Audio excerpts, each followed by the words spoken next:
Hello and a very warm welcome to Kirklees Local Television's first episode of Music in the Hood. I'm Jolene Rae-Walsh, and in this regular show I'll be introducing musically minded people from Huddersfield. Today's guest is the one and only Thabo, who is a singer, musician, producer and all-round creative genius.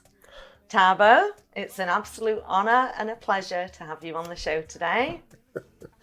Thank you for having me. It's the word genius, I've never heard it attached to my name before, so threw me a little bit. But my dad called, I sent him something I was working on, and he used the word brilliant, and he had never done that. So, genius is lofty for me, but I'm currently just dealing with brilliant at the moment, from my dad especially. Well, in my opinion, you're a creative genius. Blessings, thank you. So I'll be asking all of my guests this first question. It's Kirklees Year of Music 2023. So can you tell us, in your opinion, what makes the music scene in Huddersfield so special? What makes the music scene in Huddersfield so special? Huddersfield itself makes the music scene here special. I always tell people Huddersfield is a very interesting place because it's so well integrated and everyone's really comfortable with who they are. And as such, it's an amazing place to explore yourself because you're surrounded by people who are comfortable in their own skin. So if you're going to explore yourself creatively, musically, you are surrounded by people who are supportive, who understand the nature of the journey. And as such, you can really develop, not just as a musician, but as a human being. And then as you present to those people, they will lovingly tell you, hey, improve here and improve here. And you will see people that you can learn from, and that improves your craft. And because it's so small, all that information and that learning is condensed. You don't have to travel to the other side of the city, like if you're in London or in Manchester, we have to go all the way that way to do a thing. It's just go to town. And you pretty much will know who you're dealing with, and that becomes your fraternity. As such, the musical talent that comes out of here is varied, very interesting, and everyone has a sense of depth regarding their craft. For me, that's what makes it interesting. Everyone wants to be themselves. Everyone understands that they're contributing to a potluck, where if I bring this type of thing, someone else will bring something else. And the more they improve their dish and the more I work on mine, the better the potluck is. Who are your musical influences and who are you listening to at present? Whew. Musical influences. It's easier if I start young, and that would be the trinity for me. It would be Bob Marley, Dolly Parton, Michael Jackson.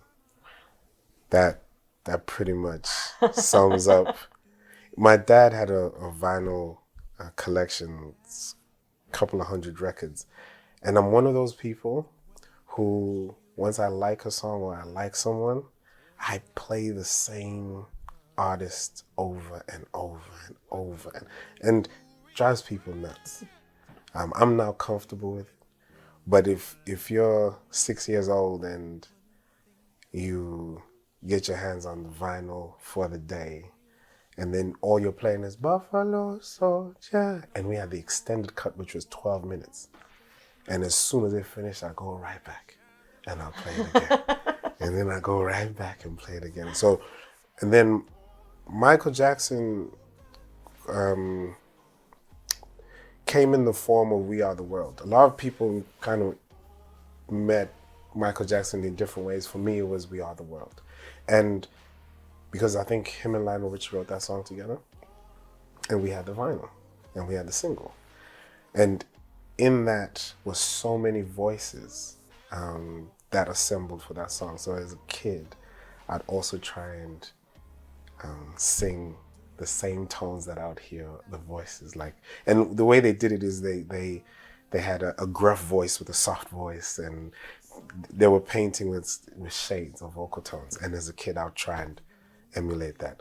Dolly Parton, amazing, and I knew instantly she was an amazing songwriter. There's this song called Andy. I haven't listened to it in years, and it's about a little girl finding a dog, I think if I get this right, on her doorstep, and taking the dog in because it's raining outside, and she's saying, ain't you got, what she says, something like, ain't you got a place you can go, and Andy doesn't, and she names the dog Andy, and Andy doesn't have anywhere Andy can go, so she takes Andy, and then there's this amazing story. As a kid, that's the most romantic thing, finding a pet and then adopting it and then talking to it and then taking care of it. And that was, I think those three moments, Buffalo Soldier, We Are the World, and Andy for Dolly Parton, were my ways into music. So I listened to those three songs. Let me cut straight to the other question, which is, because we can stay here for too long. Who am I listening to now?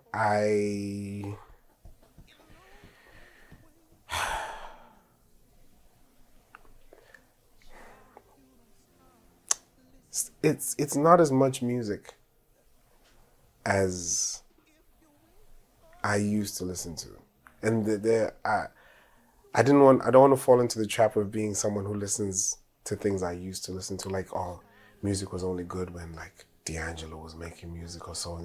And as wonderful as that is, I find myself listening to audiobooks more, and I hear more. That's more inspiring because the stories they're telling kind of give birth to melodies and ideas and concepts. To that end, Evan Winter, Rage of Dragons is an amazing audiobook. Marlon James, Black Leopard, Red Wolf, amazing audiobook. Anything to do with African fantasy at this moment is what I'm listening to, because also conceptually, that's what I'm interested in. That's fantastic. Yeah. Very good. Being signed to a major record label is a significant achievement. I'm wondering, what was that like for you as an overall experience?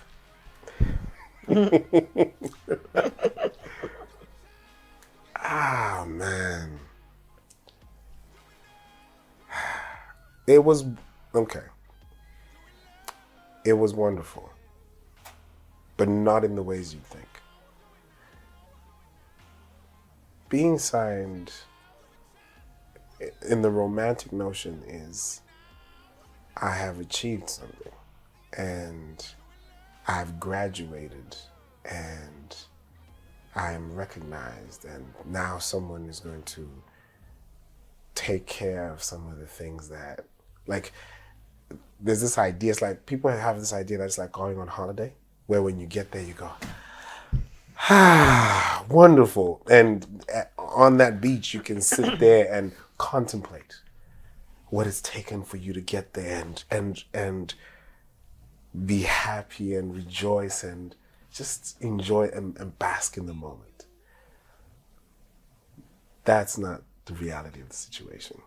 It turns out that being signed is a learning experience, and depending on how much you know that will dictate the how traumatic the experience can be. We didn't know that. We didn't know that being signed meant the beginning of more work. Being signed is like, I guess it's like getting married. The wedding day is the moment you get signed, but the marriage, that like, okay, now we're moving in, okay, now we need to actually figure things out. And there's actually more work once you get signed. You learn that you need to know the business, because that's what you're involved in. We learned that we didn't. But then that became the experience, the educational experience. It was difficult. I'm not gonna lie. I'm not going to glamorize it. And I think it is, for the vast majority of artists, it's very difficult. And what advice or guidance would you offer someone with dreams of becoming signed within the music industry? You don't need to get signed. First thing I would say to you, don't need to get signed.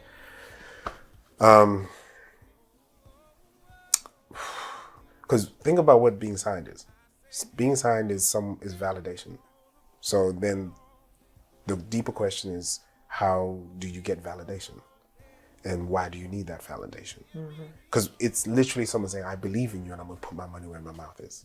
That's really what being signed is. Yeah. And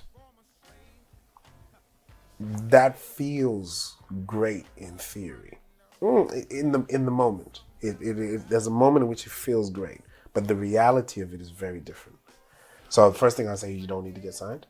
And if being signed is validation, then you want that validation and that being signed from your peers.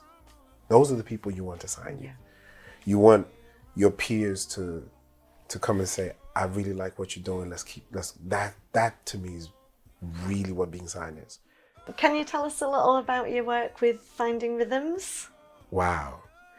Finding Rhythms is a charity that was started by Robin. It's bad that I don't know his last name because I just know him as Robin. I'm so sorry, Robin, if you see this. He's going to be like, really? We speak all the time. So Robin, he's actually from Halifax. He started his charity down south. He's a musician who realized that there are no creative programs in prisons.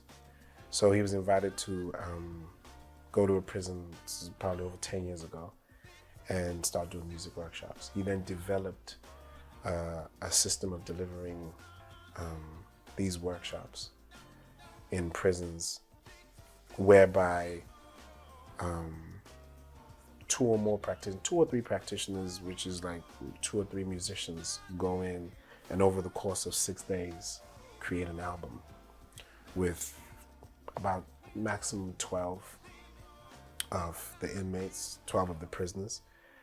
And what that does is allows them to engage with themselves. It allows them to see themselves differently. Because think about it, if you've been in prison for 15 years and all you're doing is I think it's in a 6x8 cell, and you get 1 hour a day out, and there are no programs per se, because we kind of lock prisoners away and throw away the key, and we forget about them. Then we ask them, after 15 years of being so confined, is like, here's 72 pounds, you're free to go, get on with it. And so what you start to notice is people are unprepared because they have no reason, there's no optimism. How do I view myself if I've been in prison for 15 years, for 20 years, and I've never done anything? And there's a shortage of programs in prison. So that's what the charity started as. The charity has recorded, I think now, around about 100 albums. And I joined them 2020. And you can access those albums on the Finding Rhythms website, can't you? Yeah. Now they're available on Spotify as well. Brilliant. To listen to. It's incredible work because fulfilling. It's the most nourishing thing I've ever done with music.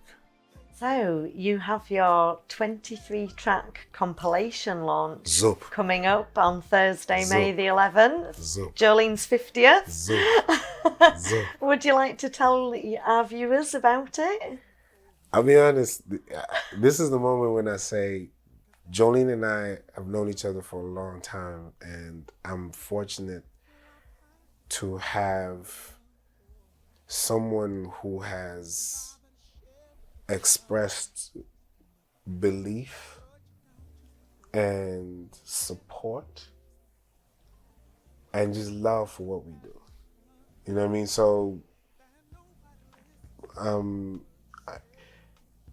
it is special and it's right that the compilation is rightfully like your brainchild, because I wouldn't have seen it You know what I mean? And I'm grateful for that. I'm grateful that you did that and the amount of work involved and even ordering it, because I don't really listen to things once we've done them. Yeah. It's done. And I always view it like the songs don't belong to me anymore. Yeah. They now belong to the people who asked for them. Mm-hmm. And so this is really special. And it's humbling, and it's an honor to have Jolene Rae-Walsh executive producing the 23-track compilation, which is a snapshot of the last 15 years of music. Working with Extracurricular, with Thabo and the Real Deal, and there's some interesting moments from when we were signed where I was able to cross paths with some people, I think, some names people may recognize, you know. So it's just a snapshot to say the last 15 years have been spent doing some work, and it's been curated, like I say, executively produced by Jolene Rae-Walsh. You know what I mean? Shout out to you. Thank you. It's an absolute pleasure. And also, like to say, it's happening on your 50th. That's just a lovely intersection of things. So I'm looking forward to it. And where can we find it? Where you can find the compilation is Huddersfield on Tour. You want to enter that in Google, click, and then listen. That's what's going to happen. Thabo, it's been an absolute delight having you on the show today. Thank you so much for joining us here at Music in the Hood. And to you, our lovely audience, thank you for tuning in. If you're involved in music in Huddersfield and would like to come on the show, details will be up on the screen for you to get in touch. Bye for now.